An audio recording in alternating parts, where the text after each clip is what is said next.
നമസ്കാരം സഹോദരങ്ങളെ, എല്ലാവർക്കും സുഖമല്ലേ? എൻ്റെ ആദ്യ വീഡിയോയിൽ പറഞ്ഞില്ലേ എന്നെ എൻ്റെ വീട്ടുകാരും നാട്ടുകാരും വിളിക്കുന്ന മുത്തെന്നാണെന്ന്. നിങ്ങൾക്ക് എല്ലാവർക്കും ഇല്ലെങ്കിലും കുറച്ചു പേർക്കെങ്കിലും കാണും ഒരു ചെല്ലപ്പേര് അല്ലേ?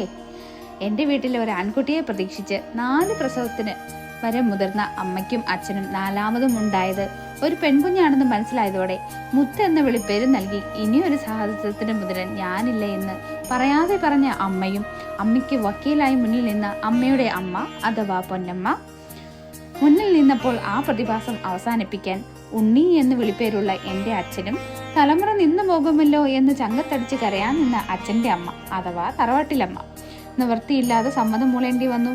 അങ്ങനെ അമ്മയുടെ 2 ഫൊളോപ്പിൻ ട്യൂബും മുറിച്ചു മാറ്റാൻ അച്ചായി ഒപ്പിട്ട് നൽകി. പ്രതീക്ഷിച്ച ഒത്തവണ്ണം വന്നിൽ സൗന്ദര്യമോ നീളമോ വണ്ണമോ ഒന്നും പ്രത്യേകിച്ച് പറയാനില്ലാത്ത ഒരു കറുത്ത മണ്ണിനെ കമിഴ്ത്തി കിടത്തിയാൽ കാണിക്കുന്ന വെപ്രാളം അതേപടി അനുകരിച്ചുകൊണ്ട് ഒരു കുഞ്ഞ്. ആർക്കും അത്ര പിടിച്ചിട്ടില്ലെന്ന് എനിക്ക് മനസ്സിലായി. വലിയ സ്നേഹമോ കെട്ടിപ്പിടുത്തമോ ഒന്നും കാണഞ്ഞപ്പോൾ എനിക്ക് തോന്നി എന്തോ പണ്ടുകേടുന്നത്. ഒന്നും ചിന്തിക്കേണ്ടി വന്നില്ല. എനിക്ക് മുകളിൽ 3 ചേച്ചിമാർ, 1 2 3 ചേച്ചിമാർ. അവർക്കുമുണ്ട് കേട്ടോ ചെല്ലപ്പേരുകൾ. അത് കേൾക്കാൻ അവർക്ക് രസമില്ലെങ്കിലും എനിക്കിഷ്ടമാണ്. അതിങ്ങനെ പോകുന്നു: കുഞ്ഞു, കുഞ്ഞായി, വാവ.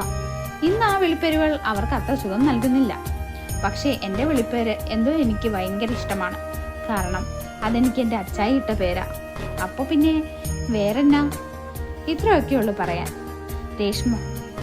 Rainbow by Reshma. നമുക്ക് യാത്ര തുടരാം. സ്നേഹപൂർവ്വം, മുത്ത്.